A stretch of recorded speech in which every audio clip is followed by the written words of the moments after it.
कहानी की शुरुआत होती है आर्कटिक की बर्फीली और खतरनाक चट्टानों के बीच। यहाँ हमें एक आदमी दिखाई देता है जिसका नाम ओवरगार्ड है। ओवरगार्ड कई दिनों से यहाँ फंसा हुआ है और लगातार मदद का इंतजार कर रहा है। उसके पास एक छोटा सा प्लेन भी है जो पहले ही क्रैश हो चुका है। वह अपने कुछ साथियों के साथ सफर कर रहा था, लेकिन हादसे में उसके सारे साथी मारे गए और सिर्फ ओवरगार्ड ही जिंदा बचा। अब वह बिल्कुल अकेला है और किसी तरह खुद को जिंदा रखने की कोशिश कर रहा है। ओवरगार्ड के पास एक छोटी सी मशीन है जिसका हैंडल घुमाने पर रेडियो सिग्नल जाता है। उसका भरोसा इसी मशीन पर है कि शायद अगर आसपास कोई हेलीकॉप्टर होगा तो उसे सिग्नल मिल जाएगा। वह कई दिनों से लगातार यही करता आ रहा है, लेकिन हर बार निराशा ही हाथ लगती है, क्योंकि यह इलाका इतना सुनसान और खतरनाक है कि यहाँ शायद ही कभी कोई आता हो। जिंदा रहने के लिए ओवरगार्ड ने बर्फ के नीचे छोटे छोटे फंदे लगा रखे हैं। इन्हीं फंदों की मदद से वह मछलियां पकड़ता है। उसने कुछ मछलियां जमा कर रखी है और उसी के सहारे अपनी जिंदगी चला रहा है। अगली सुबह ओवरगार्ड फिर से उसी ऊंची चट्टान पर जाता है और अपनी मशीन को दोबारा चालू करता है, लेकिन आज भी कोई जवाब नहीं मिलता। उसी जगह कुछ पत्थर खड़े दिखाई देते हैं।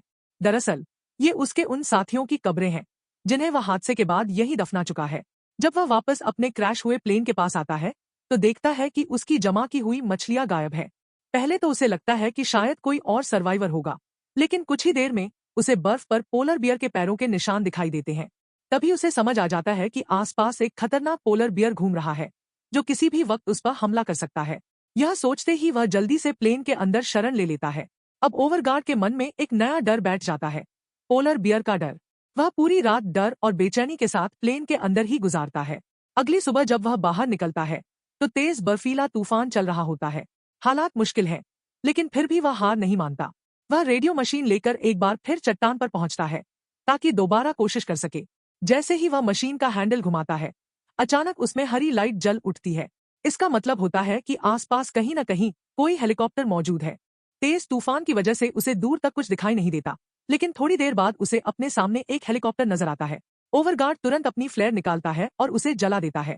चमकती हुई फ्लेयर बर्फीले तूफान के बीच साफ दिखने लगती है और हेलीकॉप्टर उसे नोटिस कर लेता है। हेलीकॉप्टर उसकी तरफ बढ़ने लगता है। उस पल ओवरगार्ड के चेहरे पर कई दिनों बाद उम्मीद दिखाई देती है, लेकिन तभी हालात अचानक बिगड़ जाते हैं।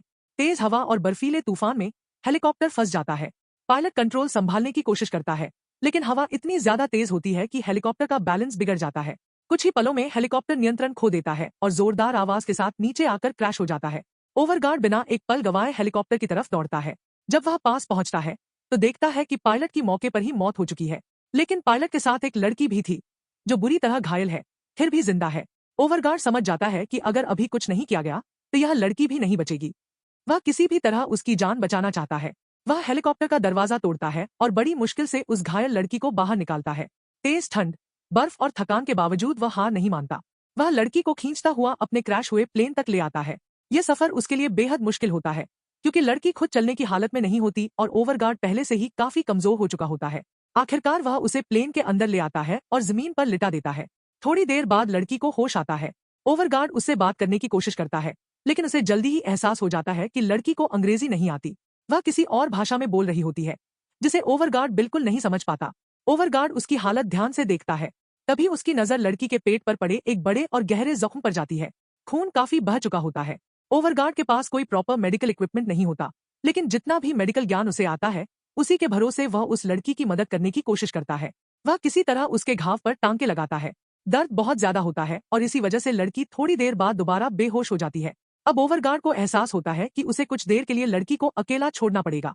वह एक छोटा सा कागज निकालता है और उस पर एक नोट लिखता है, मैं जल्दी वापस आऊंगा। नोट लड़की के पास रखकर वह दोबारा हेलीकॉप्टर की तरफ जाता है। वहां पायलट की लाश पड़ी होती है। ओवरगार्ड उसे वहीं बर्फ में दफना देता है और पत्थरों से उसकी एक छोटी सी कब्र बना देता है। इसके बाद वह हेलीकॉप्टर के अंदर अच्छी तरह तलाश करता है। उसे वहां आर्कटिक का एक मैप मिलता है। यह मैप उसके लिए उम्मीद की एक नई किरण बन जाता है, क्योंकि शायद इसी की मदद से वह यहाँ से निकल सकता है।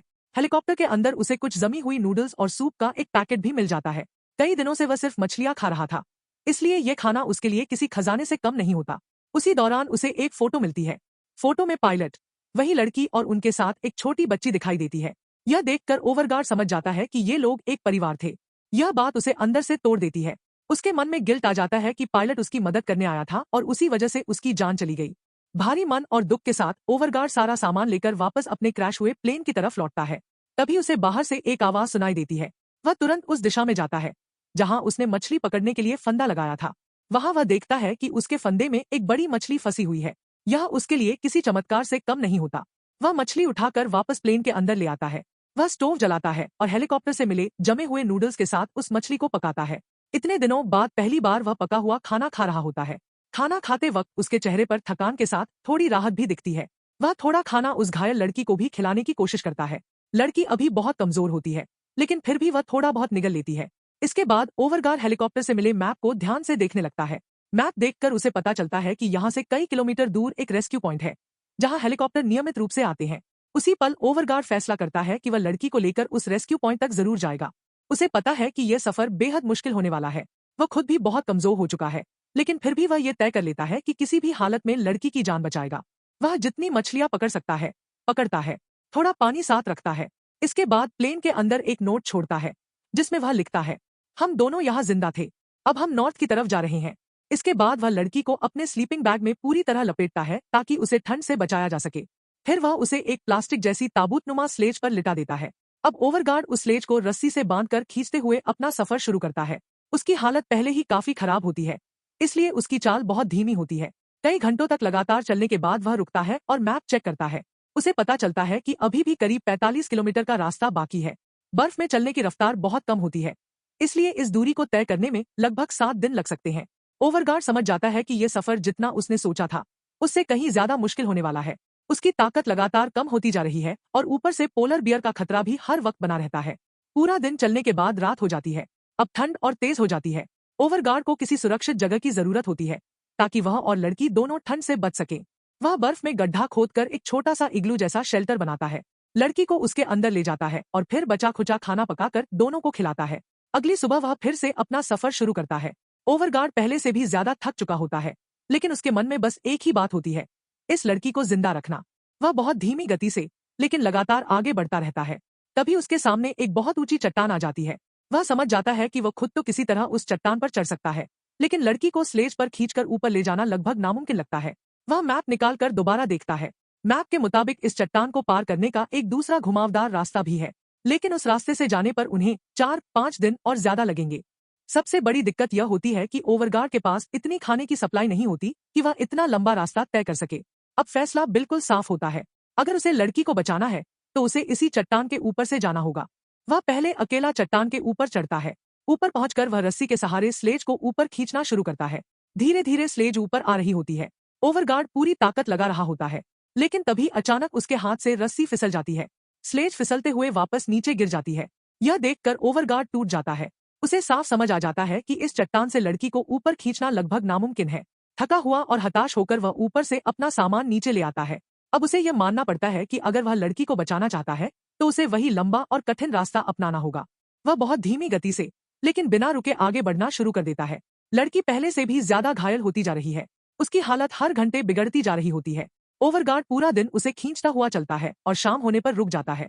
रात में उसे फिर किसी सुरक्षित जगह की जरूरत होती है, क्योंकि ठंड बहुत ज्यादा बढ़ जाती है और पोलर बियर का खतरा भी बना रहता है। चलते चलते उसे चट्टानों के बीच एक संकरी सुरंग जैसी जगह दिखाई देती है। वह समझ जाता है कि यह शायद किसी पोलर बियर का ठिकाना हो सकता है, लेकिन उसके पास कोई दूसरा विकल्प नहीं होता। किस्मत से उस वक्त सुरंग के अंदर कोई भालू मौजूद नहीं होता। ओवरगार्ड लड़की को अंदर ले जाता है और खाना बनाने की कोशिश करता है, लेकिन अब उसकी गैस लगभग खत्म हो चुकी होती है। इसका मतलब यह होता है कि आगे वह ठीक से गर्म खाना भी नहीं पका पाएगा। दिन पर दिन उसकी मुश्किलें बढ़ती जा रही होती है। उसी रात ओवरगार्ड को बाहर किसी जानवर की आवाज सुनाई देती है। आवाज सुनते ही उसका दिल जोर जोर से धड़कने लगता है। वह समझ जाता है कि यह कोई छोटा जानवर नहीं हो सकता। बहुत मुमकिन है कि यह पोलर बियर हो। कुछ ही पलों बाद उसका डर सच साबित हो जाता है। पोलर बियर सच में उस सुरंग के मुहाने पर आ जाता है और अंदर झांकने लगता है। वह धीरे धीरे अंदर घुसने की कोशिश करता है। ओवरगार्ड घबराता नहीं है, क्योंकि उसे पता है कि घबराने से हालात और बिगड़ सकते हैं। वह अपनी बची हुई आखिरी फ्लेयर उठाता है, उसे जलाता है और पूरी ताकत से बाहर फेंक देता है। तेज रोशनी और आग देखकर पोलर बियर डर जाता है और वहां से भाग जाता है। ओवरगार्ड की सांस में सांस आती है। डर और थकान के बीच वह पूरी रात उसी सुरंग में बिताता है। लड़की के पास बैठकर उसकी हालत पर नजर रखता है। अगली सुबह जब वह बाहर निकलता है तो देखता है कि पोलर बियर जा चुका है। बिना समय बर्बाद किए वह लड़की को स्लेज पर ठीक करता है और फिर से आगे बढ़ना शुरू कर देता है। कई घंटों तक चलने के बाद अचानक मौसम फिर से बिगड़ने लगता है। तेज बर्फीला तूफान आ जाता है। हवा इतनी तेज होती है कि खड़ा रहना मुश्किल हो जाता है। ओवरगार्ड तुरंत हालात को समझ जाता है। वह स्लेज को दीवार की तरह अपने सामने रख देता है और लड़की को अपने बिल्कुल पास खींच लेता है। दोनों वहीं बर्फ पर लेट जाते हैं ताकि हवा और बर्फ से बच सकें। जब तूफान थमता है तो ओवरगार्ड उठकर देखता है कि वे दोनों लगभग पूरी तरह बर्फ में दब चुके होते हैं। वह घबराकर लड़की की हालत चेक करता है। उसे साफ दिखता है कि लड़की को सांस लेने में दिक्कत हो रही है। उसके पेट का पुराना जख्म और भी बिगड़ चुका होता है और उसमें संक्रमण फैल चुका होता है। लड़की कोई प्रतिक्रिया नहीं देती। ओवरगार्ड समझ जाता है कि हालात बेहद गंभीर हो चुके हैं। वह काफी देर तक वहीं बैठा रहता है, सोचता रहता है। आखिरकार बहुत भारी दिल से वह एक फैसला करता है। वह तय करता है कि अब वह लड़की को और आगे घसीटकर उसे और दर्द नहीं देगा। वह लड़की के पास उसके परिवार की तस्वीर रख देता है और टूटे मन से अकेले आगे बढ़ने का फैसला करता है। यह फैसला उसके लिए अंदर से बेहद दर्दनाक होता है, लेकिन उसे लगता है कि उसके पास अब कोई और रास्ता नहीं बचा है। कुछ दूरी आगे बढ़ने के बाद थकान और कमजोरी की वजह से ओवरगार्ड का शरीर जवाब देने लगता है। वह संतुलन खो देता है और बर्फ की एक गहरी खाई में गिर जाता है। गिरने से उसे गंभीर चोट लगती है। दर्द के बीच उसे अचानक एहसास होता है कि उसने लड़की को छोड़कर शायद अपनी जिंदगी की सबसे बड़ी गलती कर दी है। उसे लगने लगता है कि शायद उसी लड़की की वजह से वह अब तक जिंदा रहा है।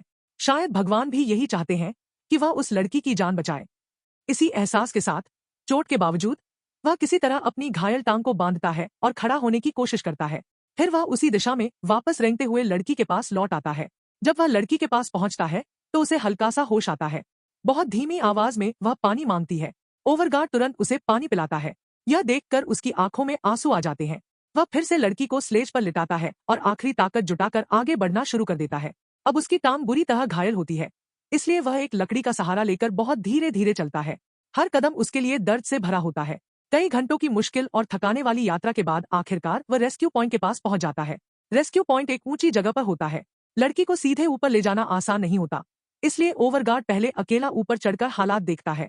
जैसे ही वह ऊपर पहुंचता है, उसे दूर आसमान में एक हेलीकॉप्टर दिखाई देता है। उसे देखकर उसके चेहरे पर लंबे समय बाद उम्मीद लौट आती है। वह तुरंत नीचे वापस आता है और पूरी मेहनत के साथ लड़की को भी धीरे धीरे ऊपर खींचकर ले जाता है। लेकिन यहाँ एक और मुश्किल सामने आती है। हेलीकॉप्टर और रेस्क्यू टीम उनसे अभी भी काफी दूर होते हैं। ओवरगार्ड अपनी फ्लेयर जलाता है, लेकिन दूरी ज्यादा होने की वजह से टीम उसे देख नहीं पाती। वह अपनी जैकेट उतारता है, उसे एक लंबी छड़ी पर बांधता है और पूरी ताकत से हिलाने लगता है, लेकिन फिर भी कोई प्रतिक्रिया नहीं मिलती। अब ओवरगार्ड लड़की को स्लीपिंग बैग से बाहर निकालता है। दोनों मिलकर जोर जोर से चिल्लाते हैं, लेकिन तभी हेलीकॉप्टर उड़ान भर लेता है। यह देखकर दोनों पूरी तरह टूट जाते हैं। उन्हें लगता है कि अब उनकी आखिरी उम्मीद भी खत्म हो चुकी है। थका हुआ ओवरगार्ड लड़की का हाथ पकड़कर वहीं बर्फ पर लेट जाता है। धीरे धीरे दोनों की आंखें बंद होने लगती हैं। दोनों लगभग बेहोशी की हालत में होते हैं, लेकिन तभी हेलीकॉप्टर दोबारा लौटता हुआ दिखाई देता है। दरअसल रेस्क्यू टीम ने जाते समय दूर से कुछ हलचल देखी होती है और दोबारा जांच करने के लिए वापस आ जाती है। इस बार वे दोनों के बिल्कुल पास उतरते हैं और तुरंत रेस्क्यू शुरू कर देते हैं। इसका मतलब होता है कि ओवरगार्ड और लड़की दोनों की जान बच जाती है। ओवरगार्ड कई महीनों तक आर्कटिक की खतरनाक बर्फीली पहाड़ियों में फंसा रहा था, लेकिन उसने कभी हार नहीं मानी। जब उसने महसूस किया कि लड़की की हालत लगातार बिगड़ रही है और अगर वह उसे रेस्क्यू पॉइंट तक नहीं ले गया तो वह जिंदा नहीं बचेगी, तब उसने उस सफर पर निकलने का फैसला किया जो लगभग असंभव लग रहा था। यही वजह है कि कहा जाता है, जब हम किसी और की जान बचाने के लिए पूरी कोशिश करते हैं तो जिंदगी भी किसी न किसी तरह हमें बचाने का रास्ता निकाल देती है। ओवरगार्ड ने उस लड़की को बचाने की हर मुमकिन कोशिश की और आखिरकार उसी कोशिश की वजह से उसकी अपनी जान भी बच गई।